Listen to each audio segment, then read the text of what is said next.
നമസ്കാരം. ബി.ജെ.പിയുടെ ഇതുവരെ പ്രഖ്യാപിച്ച ലോക്സഭാ തെരഞ്ഞെടുപ്പിനുള്ള സ്ഥാനാർത്ഥികളുടെ പട്ടികയിൽ ഒരു വലിയ പ്രത്യേകതയുണ്ട്.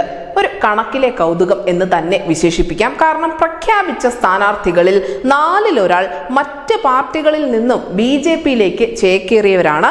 ഇക്കൂട്ടത്തിൽ കൂടുതൽ പേരും വന്നിരിക്കുന്നത് മറ്റെവിടെ നിന്നുമല്ല, കോൺഗ്രസ് പാർട്ടിയിൽ നിന്ന് തന്നെയാണ്.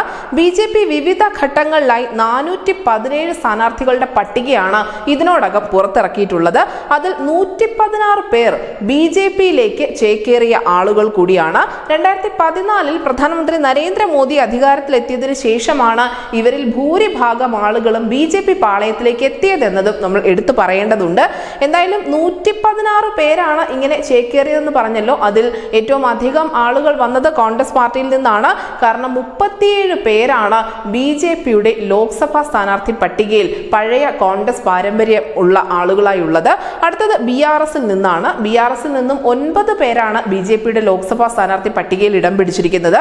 ബി.എസ്.പിയിൽ നിന്നും 8 പേരും തൃണമൂൽ കോൺഗ്രസിൽ നിന്നും 7 പേരും ബി.ജെ.ഡിയിൽ നിന്നും എൻ.സി.പി, എസ്.പി എന്നിവിടങ്ങളിൽ നിന്നും 6 പേർ വീതവും ഈ പട്ടികയിൽ ഇടം പിടിച്ചിട്ടുണ്ട്.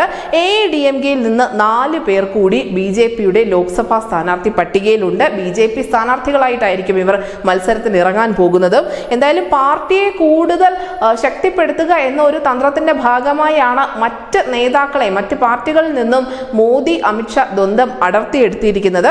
എന്നാൽ വലിയൊരു വിമർശനം കൂടി മറുവശത്തുണ്ട്. കാരണം കാലാകാലങ്ങളായി പാർട്ടിക്ക് വേണ്ടി പണിയെടുക്കുന്ന അധ്വാനിക്കുന്ന ആളുകളെ തഴഞ്ഞുകൊണ്ടാണ് മറ്റ് പാർട്ടികളിൽ നിന്നും കൂറുമാറി വന്നവരെ ബി.ജെ.പി തെരഞ്ഞെടുപ്പിന് നിർത്തുന്നതെന്നുള്ള പ്രതിഷേധം കൂടി ഒരു വശത്ത് ഉയർന്നു വരുന്നുണ്ട്.